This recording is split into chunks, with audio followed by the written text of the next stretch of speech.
What's going on YouTube? Welcome back to another video. So I just finished Batman Arkham Knight a couple hours ago, and in today's video I kind of want to give my review on the game 3 or not even 3 years, freaking like 7 years later, you know what I mean, why not? So after playing Batman Arkham City and Batman Arkham Asylum, obviously next game was gonna be Batman Arkham Knight. I absolutely enjoyed and I really do like the Arkham Asylum and Arkham City like Batman games. So coming into Arkham Knight, my expectations were to be just as good as those two games, and I'm happy to say that it is. Batman Arkham Knight is truly a good game. Now, I didn't 100% this game. I didn't, freaking do every single side quest and get the secret ending.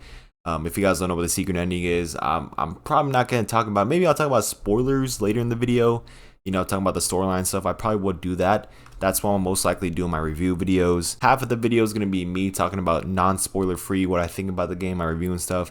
And then maybe the other half, or like the back end of the half, is going to be about storyline and stuff like that. But I really did enjoy this game. And the complaints I saw with this game before I played it with the vehicle stuff, because the Batmobile is kind of like a big emphasis in this game. And I definitely do agree, man. The Batmobile stuff, it's like, it was kind of overboard at times. There's just so much times where you're inside the Batmobile. I would say like 1/3 of the main campaign, you're inside the Batmobile. And it's just like, yeah, it's cool that the Batmobile is part of the game now and you can actually use the Batmobile, but I didn't like how it was used that much, man. Like, they could have tuned down the Batmobile a bit, personally, for me. Now, do I think this is the best Batman game? It's kind of hard to tell, man. It's kind of hard to say. Like, I probably have to sit down and probably, like let this game digest in the next coming days to make my true ranking. If you guys want to see my true ranking, follow my Twitter, man. That's where I'm going to post my ranking of the 3 Batman games. I do plan to play Arkham Origins a little bit later. I kind of want to take a break from the Batman games because those are like the games I've been pounding out, The next game I want to play is Red Dead Redemption, so definitely stay tuned for that. But overall, Batman Arkham Knight, I mean, graphics were incredible, even for a game that came out in 2015, playing on my PS5. I thought the graphics were really good, the combat as well, just so good. There were some points of the game where I was a little raging, because like sometimes it just bombards you with enemies, is ridiculous. And sometimes the Batman games, they like just bombard you with stealth missions or stealth stuff, which I think like, yeah, it's true to Batman, but I feel like sometimes it's overboard. And I think that this game, the storyline, where it's like the main villain, Scarecrow, and the Dark Knight, and then figuring out who the Dark Knight is. I feel like they could have done more with the Dark Knight. Like, yeah, it's cool that the Dark Knight was who he was, spoiler, spoiler warning here, who he was. We'll talk about it later in the video. But I feel like they could have done more with it, like, it could have been such a sick character. Like, they could have been a brand new villain into the Arkham series that made Arkham so unique, but no. It was just, okay, like, it gives you hints throughout the game. It already kind of gave you hints and showed you who the Arkham Knight was before he even showed himself. So it was kind of disappointing, so I would probably say that's the most disappointing part of the game. But I thought the ending was really great, and just the whole like fear toxin thing. Like, when I first played through the fear toxin stuff in Arkham Asylum, or I thought that was incredible. You guys know what I'm talking about with like the whole glitchy freaking, where your screen goes glitchy and then it's like the roles reverse in the Arkham Asylum, like beginning of the game. It's crazy, like if you played Arkham Asylum, you know what I'm talking about. The fact that we see more of that in this game, I thought was really good, and they really did take advantage of that. Was really nice. But I enjoyed Arkham Knight. I thought the map was a lot bigger. I didn't really do any side quests, to be honest. If you think I'm gonna go around the freaking Arkham City and solve like 290 something Riddler freaking things, then I'm sorry to tell you, yeah, I've been fooled, man. I'm definitely not gonna do that, nor am I gonna complete every side mission to get to 100% cutscene when I could just look it up on YouTube. Again, I'm saying shout out to all the people that have done the 100%ers, but that's just not gonna be my thing, man. I thought that the secret ending was really cool as well, with the whole like thing, man. It was just so sick to see. So overall, I really did enjoy this game, from just the whole storyline and everything, and kind of how it takes place a year after Arkham City.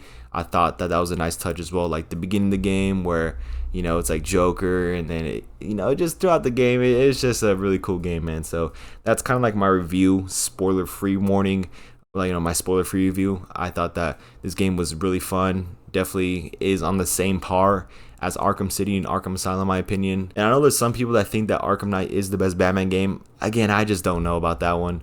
Like, I just don't know. So yeah, that's kind of like my final thoughts, spoiler free. Now let's hop on to the spoiler part of the video. If you have played the game, then you keep on watching. If you have not played the game, pause this video, like it, save it till later, then beat the game, then come back to this part. So this is your last warning, all right? Last warning, spoiler freaking alert here.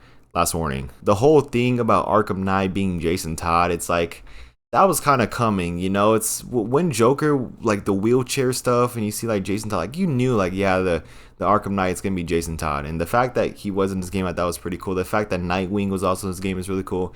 Like legitimate, I'm pretty sure every Batman villain is in this game, and if you do like the side missions, you could like take care of the Batman villains, you know, because they're still wandering around the city. I think that the end cutscene though, when Bruce Wayne just freaking is like immune to the fear toxin, then like stabs into Scarecrow, I thought that was such a sick scene, man.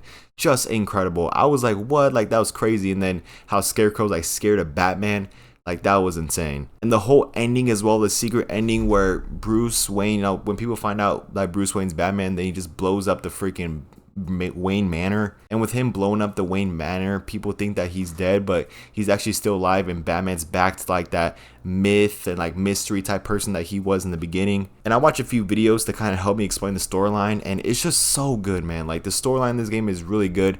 Like in the end where Batman's having like that inner dialogue with Joker, and then at the very end Batman's the one in control. That's how he's immune, because again, he is Batman. Like Batman has no emotions. You guys know how Batman is, all stoic. Like most of the time he was balancing between Bruce Wayne and Batman, but Batman took over and just took over freaking Scarecrow, man. And that was insane. Like good writing, such insane writing, and overall just a really sick cutscene. Probably one of my favorite cutscenes in all of gaming is that ending cutscene there where he literally gets this fear toxin, puts it in a freaking Scarecrow, and Scarecrow just scared the Batman. That's just so sick. I think that Poison Ivy dying as well was kind of like sad to see, you know, like dang, like Poison Ivy, rest in peace.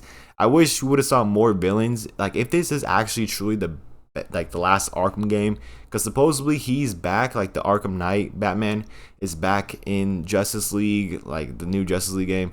But if this is actually the last Batman Arkham Knight game, man, I wish they would have involved more of the villains in the main storyline. Like I get it, they are part of the side stories for sure, but they should have done more with the main villains in the main storyline. Like Mr. Freeze, freaking Two-Face, Penguin, like yeah, they were somewhat in the game, but I wanted to, you know, see them in the main storyline. Also being able to play as Nightwing, Catwoman, Robin, I think was just so good, man. Like you know, in Arkham City you could play as Catwoman, yeah. I don't think you could play as Nightwing in Arkham City, but in freaking Arkham Knight you could play as all of them, which I think was really fun. It was just so good, man. I really enjoyed Arkham Knight. I think it was a phenomenal game. And yeah, the car missions are annoying, don't get me wrong. Like yeah, they definitely do drag it out with the whole car sequences and everything. But overall, the enjoyment of this game, man, it was very fun to play. After playing Arkham City and Arkham Asylum, you know, it was easy to hop into. I thought the beginning, like where they burn Joker and then you hear Jim Gordon, we know at the very, very end, now that the 100% completion, it was just Jim Gordon saying, oh, how Batman died. But in reality, Batman didn't die. He's just in that new myth persona now. You know, it's like a new Batman. It's like Batman 100% has taken over Bruce Wayne. Like none of Bruce Wayne's family is connected to Batman anymore. Batman can now just fully be Batman, protecting Gotham City. Just a completely sick story, man.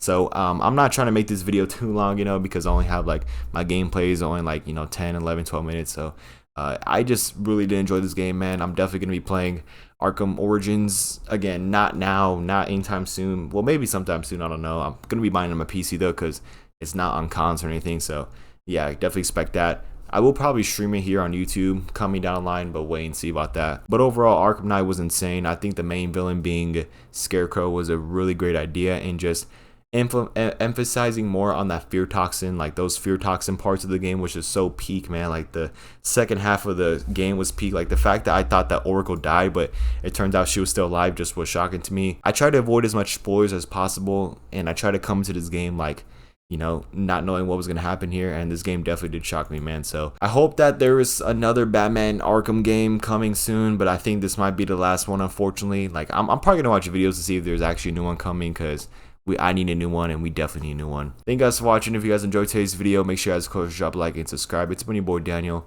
and I will see you guys in the next one. See you guys later.